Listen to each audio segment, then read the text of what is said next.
My name's Richard Hall. I'm a professor of education here at DMU. I work on a decolonising project that I'm going to very briefly talk about and then try and explain how PGR, or our work on PGR, which is emergent, is connected into that.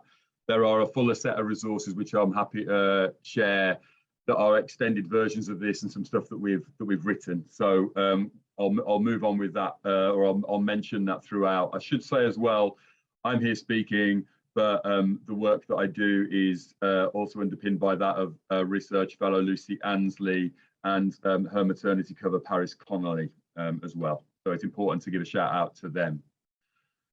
The work that we're doing is deliberately decolonising. It deliberately sees this as a process. It deliberately sees this as effectively trying to open out a space to think about what it might mean to work in a deliberately anti-racist manner across the institution. This came from some work originally. We're on the undergraduate awarding gap, the attainment gap as was. We now think of it as the awarding gap, ostensibly because our institution is very heavily leveraged against undergraduate bums on seats. Undergraduate recruitment drives everything. We have a substantial number of PhD students, but we are teaching intensive and research active, effectively, with some pockets of international excellence. We had an Office for Students funded project called Freedom to Achieve that was again focused on undergraduate attainment, and we were looking within that of issues in relation to evaluation on staff and students, but we became very quickly aware that this is about more than the curriculum, and we defined a Decolonising DMU project that in its first kind of funded year, 18 months, was focused upon the structures, cultures and practices of the institution, and we dropped the attainment project. The attainment kind of part of it kind of dropped or became secondary, although obviously we're still looking and reviewing the data, and our focus, and that enabled us, that gave us space to look at, for instance, what we might be doing in relation to our research environment more broadly, and within that then what we were doing with PGR and PGR students and supervisors, and that's what I'm going to talk about a little bit. In the next phase, moving beyond that kind of first phase of decolonising DMU, interestingly, senior management have seen that there are, irrespective of COVID and pandemics and all of that kind of thing, there's been a widening of the awarding gap again, and we're back on that. So a window opened, and it's kind of slightly closed, I think, for us.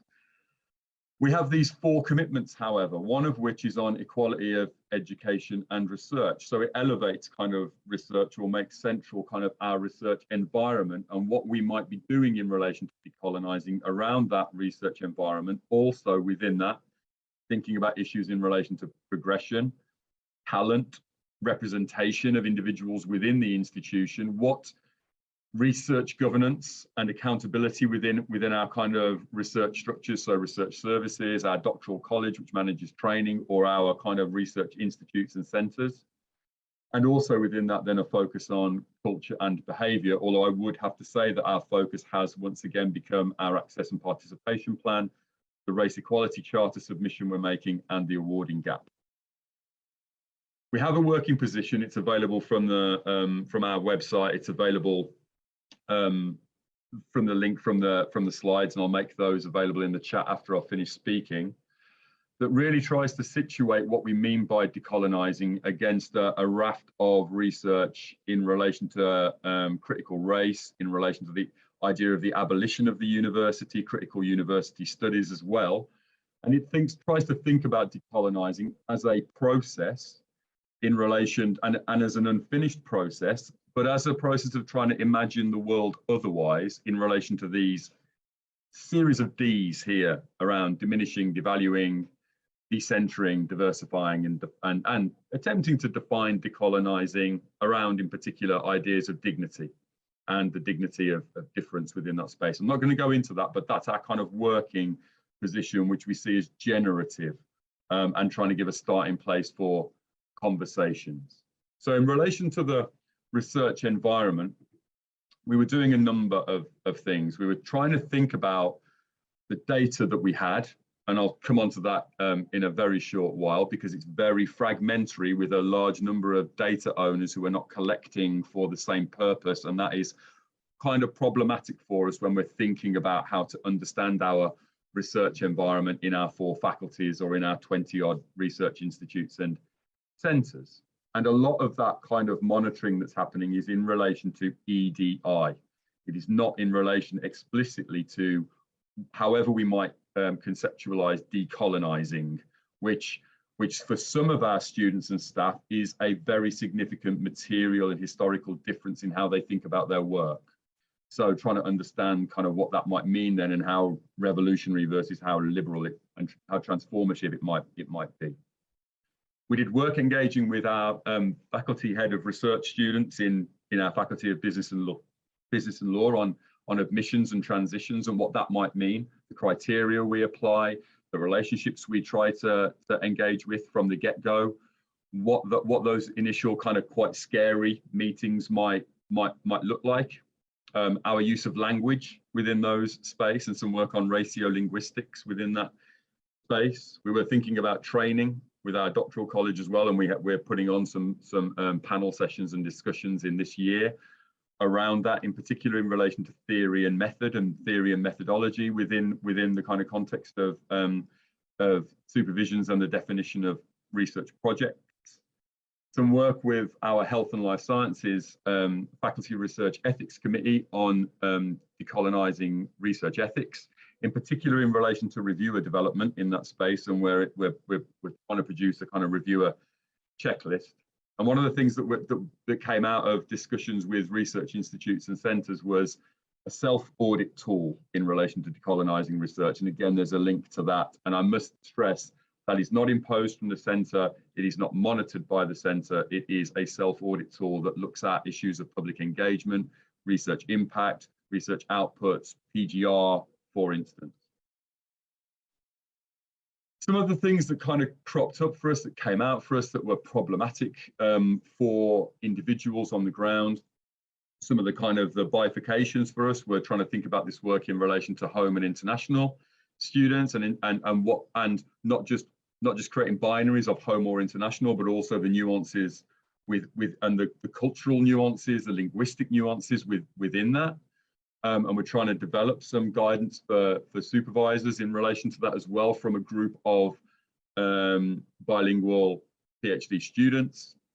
That we're thinking about kind of who gets represented within our kind of research context from within kind of research supervisory teams or projects that are kind of released into the wild, and whether they tend to be kind of short term and more conservative and focused around EDI. But also this point again around kind of our engagement with institutional data to sort of provide a backbone or a framing for this being messy and complex across data owners. The group that was focused on supporting diversity in business and law was quite an important piece of work that sadly is stalled at the moment, because the faculty head of research students has run off to Iceland to be with his family. So that work is kind of stalled at the moment. But there was a focus here really on, after the Leading Routes report, of trying to do work on what the pipeline would look like, what recruitment would look like, what mentoring and support of students would look like in their transition into the institution. And some of the issues that kind of cropped up from that were in relation to the application process, including in relation to kind of the emotional labour within that space for all parties. The nature of bringing people into a highly competitive environment that is where the demands are for impact, what relationships might look like in that space as well, and in particular thinking about mentoring, in particular in trying to make sense of the fact that the institution imposes quite a lot of structures on that first year in terms of review, probation reviews, trying to get ethics sorted, that kind of thing, as people are trying to become and belong in the institution. One of the other things that PhD students brought up very heavily for us was in relation to methodology and theory, and the diversity of kind of almost counter-hegemonic theoretical and methodological kind of positions, and how we might support that, and an understanding of what was happening in country in particular. I don't want to talk about this slide other than to say that this This is a snapshot of the things that are in the self-audit tool in relation to PGR, thinking about voice, thinking about training, thinking about positionality, and we're doing work on positionality statements for students and also for supervisory teams and also for research institutes and centres against which individuals can kind of situate themselves, and also this work on providing advice for supervisors.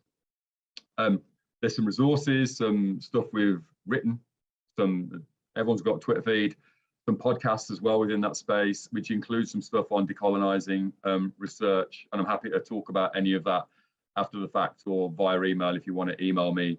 There's some more stuff online that you can access as well. I'll be quiet there.